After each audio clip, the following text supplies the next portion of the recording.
ice fishing. Is it worth losing your toes over? We'll get into it on this episode. Like, I think that's where fishing and hunting are so different. Being with buddies and sharing the same exact moment with the same exact fish. Anyone can go out there and put a pole in the water.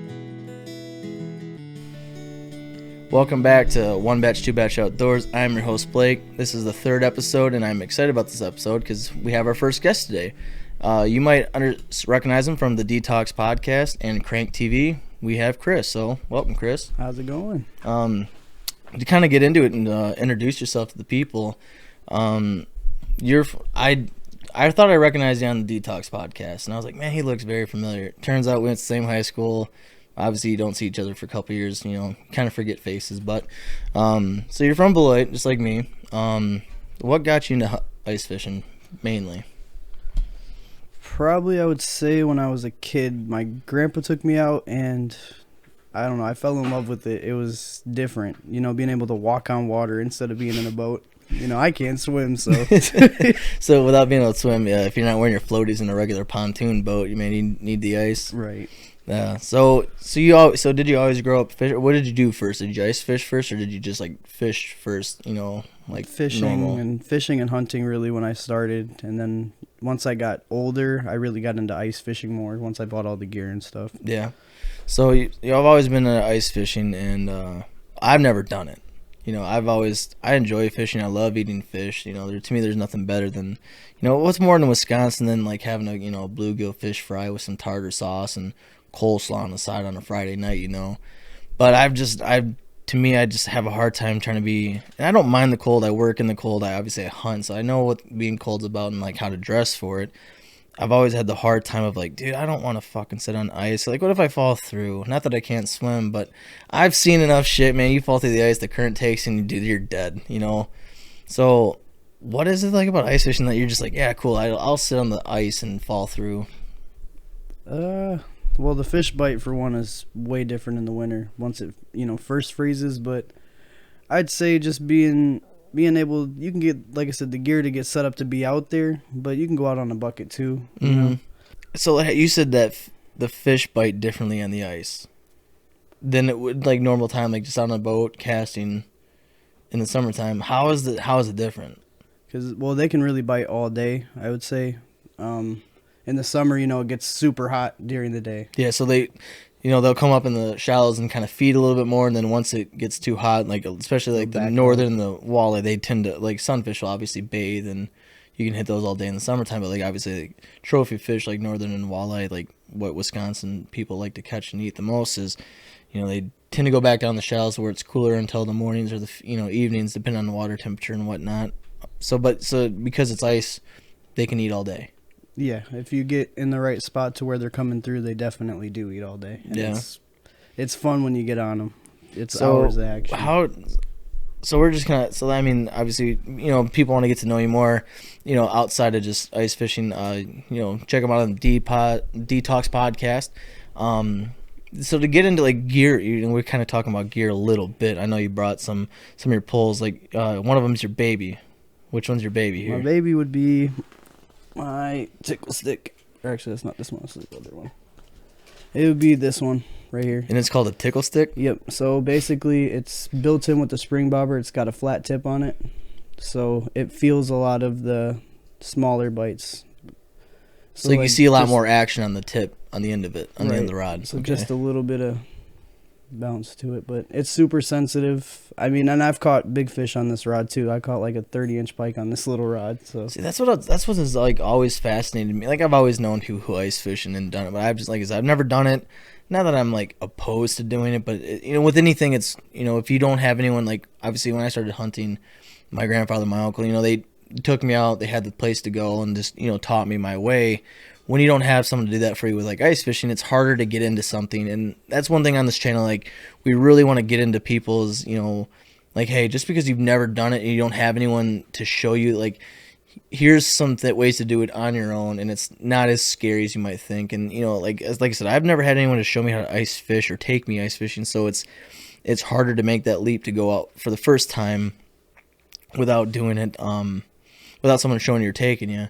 So talking about getting into ice fishing and the gear, what has always baffled me, and like I said, I've known people who have done it, but I've never been out there to do it, so it's harder to start. But like what has always drove me wild was like seeing people catch these huge ass northern, even some muskies too, and even the legendary walleyes. I've seen people catch on these little ass poles, like if you go out there and you're going for, like, I know like a lot of big time like muskie fishermen, like they have like crazy ass poles that can withstand the weight.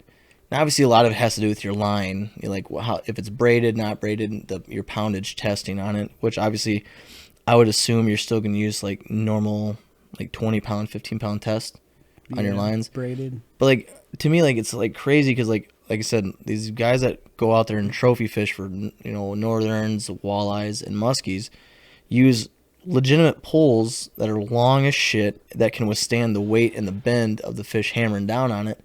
How do these poles not break? That's what drives me wild about ice fishing gear.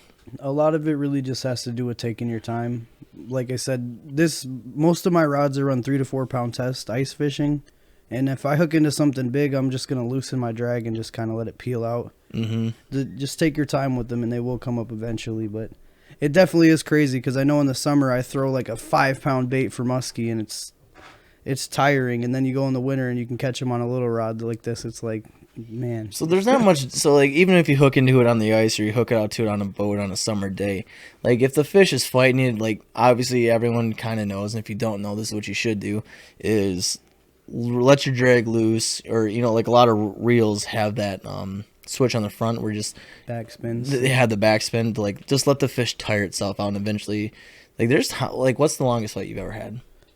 I would say. And what pound test was it on? Probably I fought a catfish in Green Bay for like, I don't know, it was like 15 minutes. It was in 40 feet of water, and every time I'd get it up about 10, 20 feet, it would shoot way back down to the bottom again. Isn't that fucking wild? Like that 10 to 15 minutes, it feels like an hour. And your arms get to hurting and you're straining, it's... I mean, do you know how many times I've had a bruise on my gut because like I had the pole here, just like trying to pull it up. Like imagine like being down in Florida, like tarpon fishing or something like that, like on a boat where like those fish are fucking big, 1,000-pound groupers. What's the biggest fish you caught on the smallest pound of test?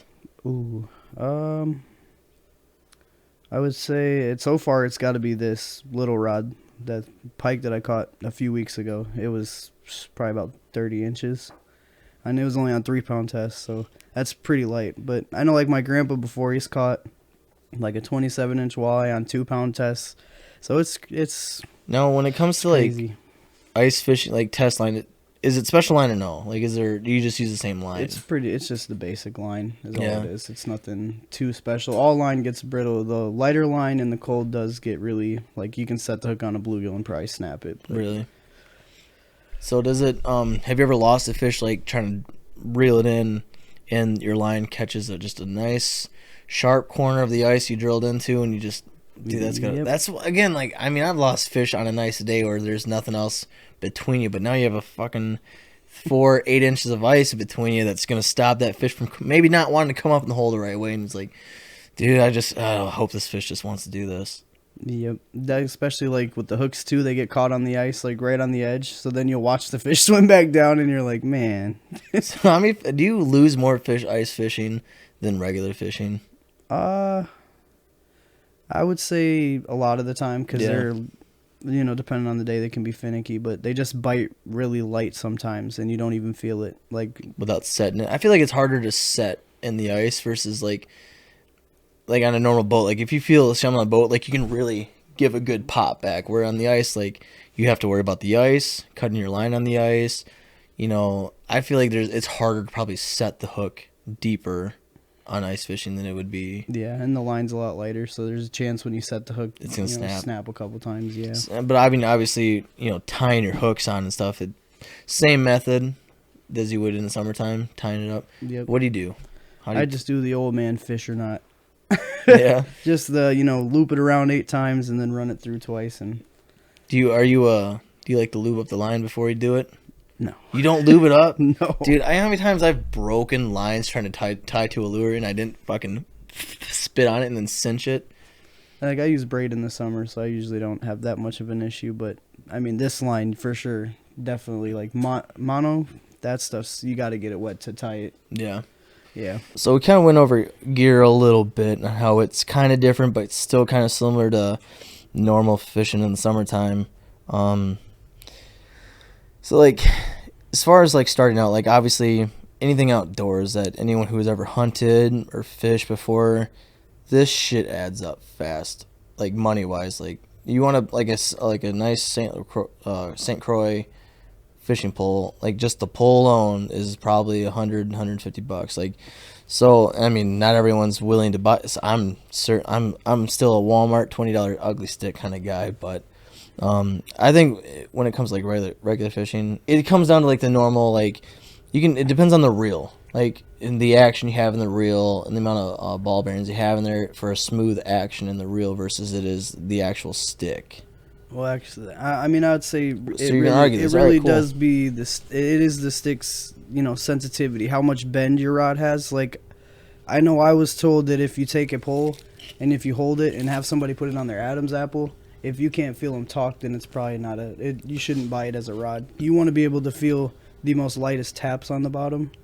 Mm-hmm. And I like, it's something I figured out over time that if you spend the money on the gear, it does last longer. I've went and bought $50 reels and they fall apart the same day. Yep. And then you drop your parts in the water, you get sad. It's I think everyone at some point is like, I'm gonna go out and buy the most expensive reel there is because it's gonna be the best, and it's the one from Walmart or Target or the one that Tom, Dick, and Harry's bait and tackle shop that was $2 is the fucking better reel.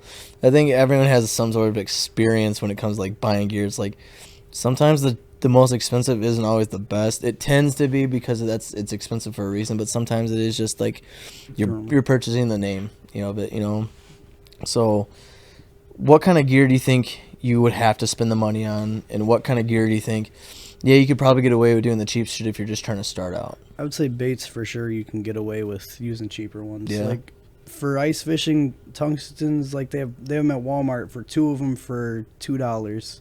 You go to somewhere like Fleet Farm or Farm and Fleet, and they got ice fishing jigs that are $5 for one of them. Mm-hmm. So sometimes you can get away with buying the cheaper bait. It does the same thing. It's just whether the fish are biting, really. So when it comes to bait, obviously, using just regular hook, what do you put on the hooks? Like, obviously, you can't, all I know is like kind of like small time summer stuff. So like when I go catfish, man, you get the stinkiest bait, put it on the hook and throw it out there and hope for the best. It is big for, different kinds of fish. Perch, for say, really like minnows. So we use those a lot. Walleye are the same. You use minnows and bounce them off the bottom, and they love that stuff. That's especially with this slip bobbers that I use. And then for the bigger fish, you can really get away with anything. They'll pretty much bite any kind of lure that you buy from the store. Yeah. Just depends whether they're there or not. You can buy a $5 lure and catch them, or a $10 lure and catch them. So using the lure, you using more of like live bait or artificial bait, or because like obviously in the summertime, like you want to catch like fish, you use like a lure that's got a good action underneath the water that not only is it attracts the fish and it looks like a tasty little treat, but also because like the way it shines in the water, it catches their like with like northern, like big northern, using those spoons, it pisses them off just because of the light reflection and gets them angry enough and they come out and get after it. Where or you just use like a regular Rapala and you throw it in the water and just keep reeling, and the action underneath the water is what attracts the fish to like, all right, I'm gonna come up and I'm gonna hit this. It's like obviously you're not gonna cast out and reel. You're not gonna have the same action coming straight up from a hole straight down. So like, what do you do when, all right, when you put it in the hole? Like you just bobbing it up and down to catch their attention, or it depends on the bait. Some baits you kind of snap really hard, or I tend to just keep it moving just a little bit. A little bit of movement down there is actually a lot. You don't see it, but it's a bait like this, so you just moving that a little bit, it gets that tail moving, and you don't have to do very much in the winter because the fish are hungry. The top's froze over. There's not a lot of food down there, so they have to kind of forage for what they want. Get what's given to them. So you a sonar guy? You like to use sonar? I have a Vexilar. Yeah, is it called sonar? I have no idea. I just know it's like those computer screens where it's like pretty much playing a video game. It is, but it's not. So it's a Vexilar is kind of like that. It just marks the bottom, and then it shows where the fish is at in the the column of it. So the fish show up as a red mark. Your bait's a green mark. So you jig it enough to where a fish comes in, and then they'll see it. But I also got an underwater camera too, and that's fun to use. Yeah. I actually get to watch the fish eat the bait, so then I know that they're on, and sometimes you don't even feel it. Really? So it is cheating. It's like watching the TV at your house. The best way I ever heard it described is like playing a video game. Like you're down there to watching the fish, you see your bait, and you're like, holy shit, there it is. And you just kind of like, teasing it, and then eventually, they latch onto it. So, yeah, I mean, that's completely different than summertime. Summertime, it's just throw it out there, reel it in, and hopefully you catch something, scrape it across its nose and hope it's hungry. Versus this, where they're hungry because there's not a lot of food on surface food. So, smaller fish like, perch and bluegills and a lot of the sunfish, they will eat everything. Same thing with like bass. Bass eat a lot of, top water stuff. So that's kind of forcing them to see what's going on around there, which obviously, the walleyes and the muskies and the northerns, they flourish on here's the sunfish within a depth that I can get to. So how would you target if you're trying to go out there and catch, big walleyes? Big walleyes. Use tip-ups. Be far, try to put them out very far from where you're sitting. Walleyes sense a lot of noise and stuff. Like in the summer, they can see lights, they can hear you. It's crazy. They're very picky fish. So we typically set tip-ups up like 6 inches from the bottom or even on the bottom, and usually they'll come and smack it, but try to keep them away. You can jig for them too, but it's usually a lot harder because they're not biting. They're hearing the noise and shit. So are you a tip-up guy, or how would you say your normal setup on the ice usually is? So I run iFish Pros, and they're basically like tip-ups, except for the rod sits in a holder, and then it's got a little tie to it that holds the flag. It holds the line there, and when a fish pulls it, it pops the flag up, and instead of hand lining it in, you're reeling it in on a rod. Okay. And that's one of my favorite things to do, because it's even you set it up with a little rod too, so you're usually fighting bigger fish with the littler rod, but you get that hook set and fight in it. The initial pop, and the tip-up's kind of just like you pull them in. Kind of do the whole hand thing. So that would be your normal, like, man, we're going on ice fishing. That's what you typically do. Not a shanty guy. Well, I do have a shanty, but so I'll try to sit in the shanty and set tip-ups up around me, but I haven't done much of that this year. Now, talking about this year, I feel like every year is different. I feel like we had a very late winter. There's a couple days in December it was just really warm. So like obviously, you have freezing, then you have thawing, freezing and thawing. Like what about what time of the year is it guaranteed? Like, we can go out, step out on any lake, on any pond that's got fish in it. Like, that's good without the DNR telling you it's good. Generally, I would say probably the Mississippi is really good for that. You can go anywhere, any day. They're loaded in there. It's crazy. I think I did a podcast with Darren, and then I told him that I was going fishing the day after or whatever. I ended up going up there, and it was November, and I was on ice. Really? Yeah, so it was crazy. And that's the thing, too, because, like, there's probably some years where there is enough ice, and that's what gets me. Like, dude, I want a fucking foot of ice before I step out there to make sure my fat ass ain't falling through. But generally, like, what's the minimum you're, like, because, like, the DNR, what's the minimum for the DNR to be like, yeah, you can fish on this? There really is no minimum. It's really just you taking a risk. I typically don't go out if there's not 2.5, more than 2.5 to 3.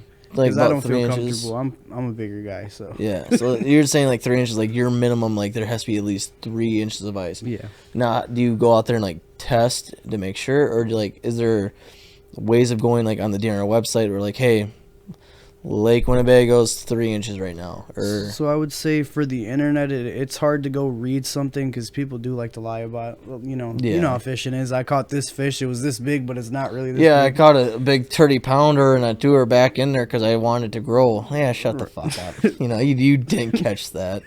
It's like when someone says, "Yeah, I seen 9 deer today." All right, I'll cut that in half. You seen 4, maybe 3.5. do the math on 3.5 deer, but yeah. So I typically, if I'm gonna go somewhere, I just make the trip for it, and then I'll bring like for ice fishing is a spud bar, which you hit the ice. If you go through with 1 hit, I wouldn't be out there. 2 hits is pretty reasonable. You just kind of got to test it, or you can drill a hole with, your auger and see how deep it is. It's just however you want to do it. So you literally will make the drive out there and like, oh fuck, it's got an inch of ice. Like, I'm not fishing today. Like, now you just wasted a trip there, or do you just go find the next nearest lake? So I'll drive like an hour north. I know that the ice isn't good here, but probably an hour north, it'll probably be an inch or 2 thicker just because of how cold it is. So yeah, if it's like, around, Beloit or Janesville, if the ice isn't hard enough, up around Madison, it's probably harder. And if it's not hard enough there, you go up a little more further up north. Because obviously everyone knows, geographically, you start at the top of the world and you work your way down. The top's pretty cold and you work your way down, you get a little warmer. So if it's not warm enough around Madison, you kind of plan a day to go up, So where are your go-to lakes around, let's start at the top of the state and work our way down to the bottom. Like, what are your go-tos? Go-to lakes. Man, I would say Green Bay is definitely one for sure. The finger of it, out on like Oconto and stuff for walleye. If you didn't know, Wisconsin's shaped like a hand. That's where Green Bay is, roughly here. Down here, it's really just anywhere. I've been to pretty much every lake. I just some days or some years it's biting here and it's not here. Like last year, Madison was pretty bad. This year, it's really good. Now, what determines, like, can you determine that, like, in the summertime, like, well, the fishing sucks here in the summer, it's gonna be good in the winter? Or is there any comparisons like that way you can gauge throughout the year, like, man, I have a feeling because of these reasons here, ice fishing's gonna be really good? And like when you're deer hunting, like, man, I know deer go crazy for soybeans and last year's corn, so this year's soybeans, like, I know this, I have a good feeling based on this hunch it's gonna be a good year this year. Is there anything you can do, like, for ice fishing throughout the summertime, like, based on the fishing you're seeing in the summer? Like, man, it's too good right now, ice fishing's gonna suck here in the winter. Not really, no. It's random. I don't know how to put it. The fish move around so much that they're gonna be here in the summer, and they're usually in the same spot. They usually don't move too much, but they do move around. So it's really just whether they're there, hit or miss. I've had a lot of trips like that. Go out 3-4 days in a row and not catch anything, and then go to this place and kill them. So there's no real way to define if this is gonna be a good spot or not. But so, like, what? So let's say you're driving, like everyone in the Midwest that hunts deer, you drive past a cornfield that's just cut.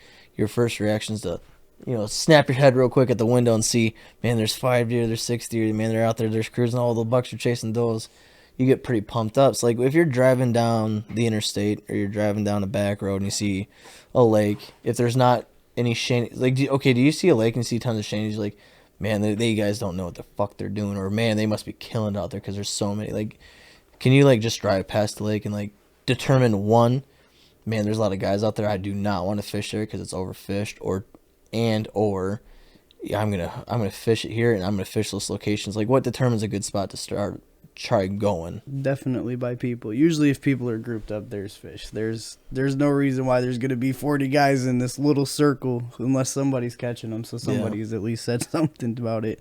Now do you guys, like, because obviously if you hunt, like, when you're hunting and if you're set up next to a guy, you're about to piss somebody off because, like, even though it's public land, hey man, this is my spot, this is claimed for because this is where I put the time in to scout for deer here.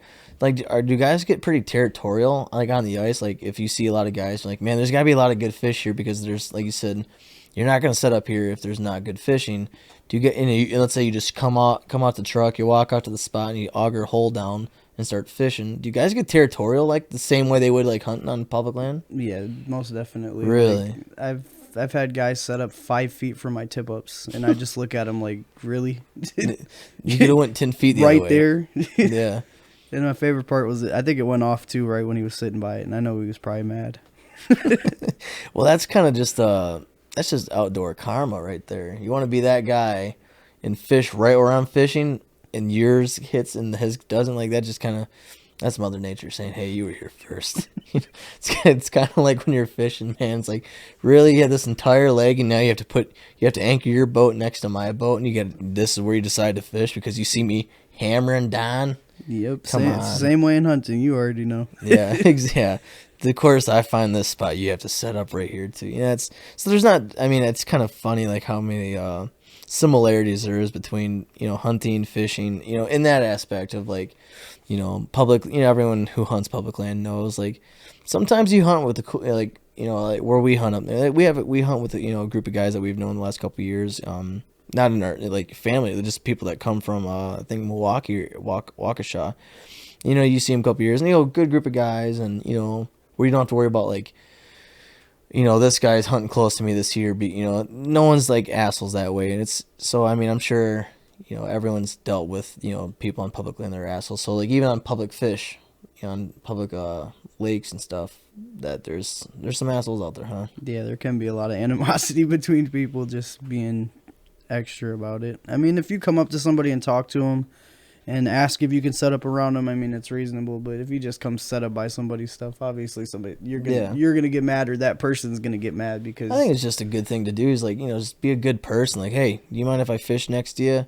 I don't want to ruin your thunder or anything. Like, I think it's just common courtesy to kind of do that. So all right, so we said you'll just if you see a lot of guys like, hey, there's some good fishing going on. At what point in time are you like, yeah, we're not catching anything, we're about to move? Like, kind of do like a run and gun type fishing. Like, we set up here, we catch nothing, like, we're going to move to this part of the lake.